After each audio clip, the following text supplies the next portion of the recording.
Saya kebetulan di Komisi 9. Waktu itu saya juga tanya, waktu sosialisasi tentang PP 109 terhadap kesehatan dari dampak asap tembakau itu, kami juga sudah nanya waktu itu. Sebetulnya PP ini sudah ditandatangani belum dengan pihak-pihak menteri terkait? Katanya sudah. Tetapi kenapa ada reaksi-reaksi negatif yang cukup besar? Padahal di situ ada Menteri Perindustrian, ada Pertanian, ada Perdagangan, selain Menteri Kesehatan. Jadi di sini Bapak Ibu sekalian, kesimpulan sementara kami dari pertemuan hari ini bahwa RUU pertembakauan itu memang sudah seharusnya bisa segera kita selesaikan. Persoalan dengan Pak Menko Kesha, saya kira mungkin beliau tidak mendapat masukan yang cukup, ya, makanya saya kira tidak RUU tembakau saja. Kebetulan saya terlibat langsung di dalam pembuatan RUU BPJS yang sekarang sudah menjadi undang-undang BPJS nomor 24 tahun 2011 itu kalau nggak diikuti, dikawal dengan ketat, itu pasti tidak selesai. Padahal itu jelas manfaatnya untuk memberikan pelayanan kesehatan yang maksimal dan tanpa diskriminasi. Sudah dikawal saja masih susah, apalagi kalau tidak dikawal. Jadi saya kira RUU tembakau ini perlu dikawal ketat, ya.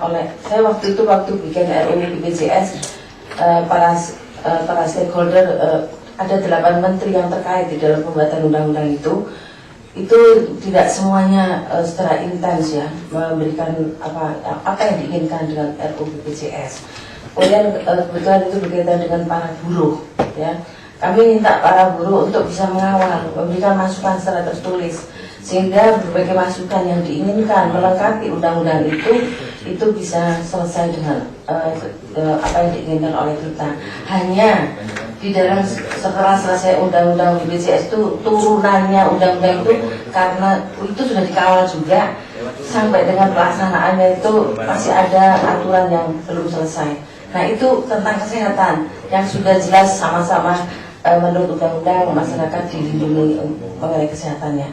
Nah, saya kira dengan RUU tembakau ini saya kira penting, khususnya dari para gubernur, bupati yang ada memiliki hasil pertembakauan serta ikut memberikan masukan kepada pemerintah. Bagi kami di DPR, kami juga dari fraksi Partai Golkar harus mengawal ini dengan baik.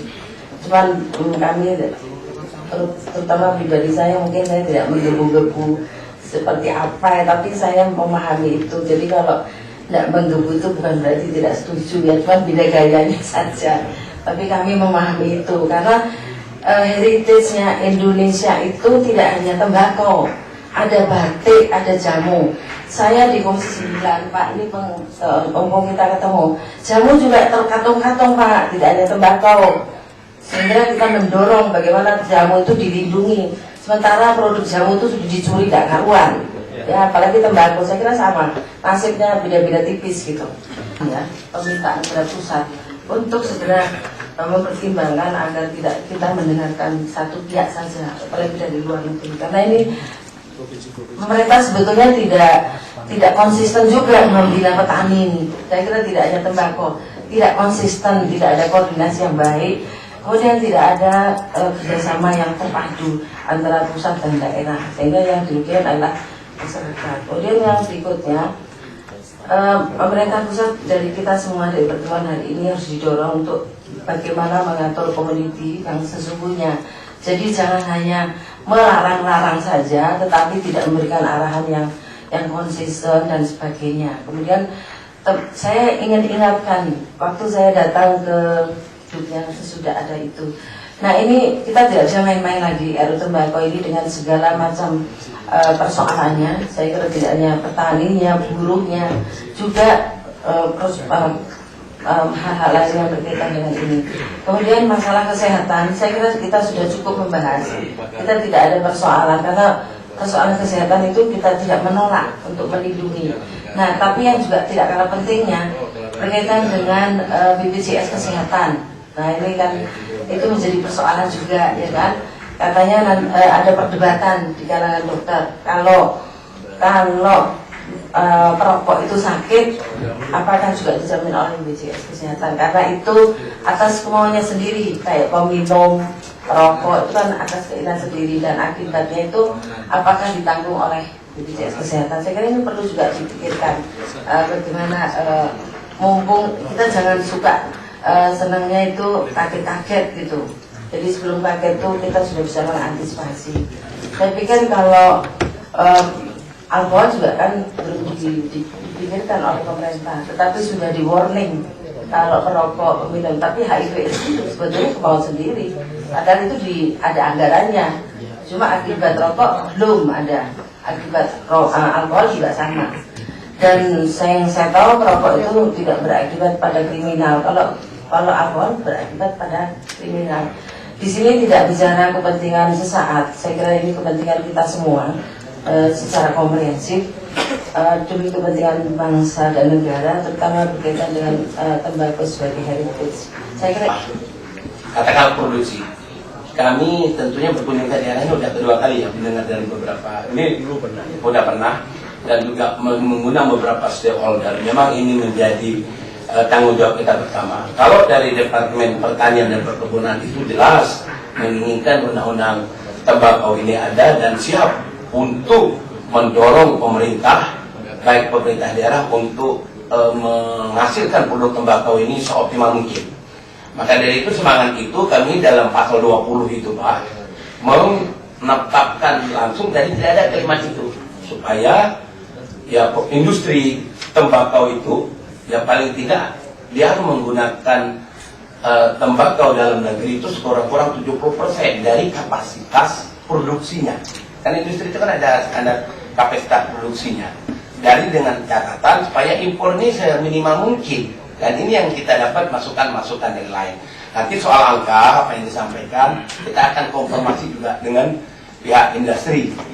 Karena saya juga dulu sebelum di DPR Pak di Departemen Perindustrian dan Perdagangan juga. Jadi memang saya dengan Pak Profesor pada itu harus kita kawal dalam pasal 20 ini harus ada angka pasti bahwasanya impor itu ya sebanyak-banyaknya, jangan sampai 50%, paling maksimal pun 20%, karena itu tetap kita berikan space. Kalau kita produksi dalam keadaan paceklik, mungkin tembakau tidak bisa memproduksi ataupun bagaimana, orang perlu merokok harus bahan baku tapi jangan terlalu banyak. Nah itu pasal 20 itu sebenarnya sudah memprotek petani itu Pak. Nah kembali kepada bagaimana kita membela petani, ada beberapa pasal yang diusulkan memang kewajiban pemerintah untuk pemerintah pusat dan daerah secara regulasi untuk membantu petani kita dalam bentuk prasarana. Prasarana ini ya tidak mungkin diatur secara detail di sini, tapi daerah punya varian beda-beda mungkin Pak ya, nanti melalui katakanlah kalau tidak PP atau keputusan menteri. Nah ini petani atau di tingkat produksi ya produksi lah industri ya. Nah ini juga nanti kita mungkin bagaimana yang kira-kira walaupun ada di tingkat petani tapi pabriknya tidak mau membeli. Nah ini juga harus kita lihat. Itu boleh semangat dari itu, termasuk Dewan Tembakau Indonesia. Saya pikir itu semangat boleh, tapi tolong kita diberikan masukan wujud bentuk Dewan Tembakau Indonesia itu macam mana. Karena kita pernah menemukan ya ada Dewan Karet, Dewan Gula, memang tidak latar. Karena di Kadin itu juga ada aturan saya di Kadin juga, syarat untuk menjadi keanggotaan suatu diakui secara nasional itu paling tidak dia berada 30% wilayah Indonesia ini memiliki produk yang berbasis tembakau. Tapi kalau itu dianggap penting bisa menjadi anggota. Maka itu tolong dibuat juga masukan kalau misalnya Dewan Tembakau itu perlu ada bagaimana ininya, bentuk wujudnya, strukturnya, mekanisme fungsinya. Nah itu kita perlu masukkan juga dari API ya Pak. Untuk kita baru memberi masukan dan kita baru mendapat masukan dari API ini perlu ada Dewan Tembakau. Lihat aja nanti fungsi tugasnya kayak Dewan Gula ataupun Dewan Karet. Dewan Karet juga ada itu, Dewan Karet Nasional Pak. Ini industri. Nah jadi kira-kira itu menurut kami Pak, kalau untuk melindungi rakyat pastilah undang-undangnya. Dari pasal 20, pasal 16 pasti apa itu tadi. Tapi kalau soal mengenai masalah tersediakah produksi tembakau kita ini secara optimal? Nah ini pemerintah, Kementerian Pertanian dan Perkebunan memang harus seperti dipaparkan tadi, punya rencana, punya luas, dan punya ada langkah-langkah bagaimana memberi bibit gratis dan memberi pupuk serta sinergitas antara pemerintah pusat dan daerah itu yang memang itu harus menjadi langkah, karena itu tidak ada pada regulasi undang-undang ini. Tapi kita bagaimana petani itu harus mendapat sarana dan prasarana produksi tembakau, ya kemudian itu ya nanti mungkin anggaran APBN harus memberi sekian porsi untuk dana-dana petani yang ada dalam bentuk tembakau, tapi tidak diatur secara detail apa yang harus didapat si para petani. Tapi kalau alokasi dana APBN juga teralokasi tinggi seperti yang ini, saya pikir itu dan juga semangat melindungi daripada kepentingan kita. Saya pikir itu aja. Terus menyempurnakan undang-undang ini. Pertama yang saya apresiasi, saya ini dari Dapil Papua Pak, kemudian pindah ke Dapil Sumatera Utara. Dulu di Sumatera Utara ada tembakau deli katanya. Tapi saya menyadari bahwa Indonesia ini negara kepulauan. Kita harus berbasis pada kepulauan. Banyak daerah di Indonesia yang tidak memiliki produksi tembakau. Jadi mereka jadi bengong nanti kalau ada persoalan antara pasok demand supply. Mereka adalah pemakai tapi tidak punya produksi. Yang saya apresiasi adalah saya terus terang, saya bawa recorder sendiri, saya bawa kamera sendiri seperti wartawan, saya potret semua. Saya menangkap banyak hal yang baru buat saya. Saya ini perokok Pak, dari dulu merokok gitu loh. Tapi anak-anak kita yang makin terdidik, memang informasi yang masuk membuat mereka menjadi lawan kita, lawan saya sekarang anak-anak saya. Anak saya bilang ini Pak, karena informasi yang masuk ke mereka tentang kesehatan. Jadi kalau saya merokok tidak di rumah, jadi harus keluar. Ini kebanyakan dari orang tua sekarang, polanya di Jakarta itu karena masalah pendidikan. Ini penting buat kita, para asosiasi yang mendukung petani, bahwa demand supply, bahwa bangsa kita saat ini bangsa kita di tempat teratas dari orang-orang terkaya di Indonesia masih didominasi oleh keluarga-keluarga pemilik industri tembakau, rokok dalam hal ini. Kalau di Amerika yang punya Facebook, yang punya Google, kemarin WhatsApp menjadi triliuner, dari orang yang antri makan jadi triliuner karena pola pikir yang dipakai, ide yang dipakai dia diterima dan itu menjadi dia tiba-tiba menjadi konglomerat besar. Jadi ada paradigma yang harus kita pikirkan. Perubahan ke arah situ kita tidak bisa aman. Pertama itu bahwa pendidikan, tetapi kearifan lokal yang kita jaga saat ini. Saya menghargai sekali pendapat dari teman-teman tentang pasal 20, tentang pasal 16. Saya mendapat pencerahan. Dan ini kan kita perjuangkan hak-hak daripada realita yang ada, bahwa bangsa kita, masyarakat kita masih proses pertanian yang mengandalkan lahan kita untuk kehidupan. Ini kita amankan dalam konteks bahwa produsen, terus ada tadi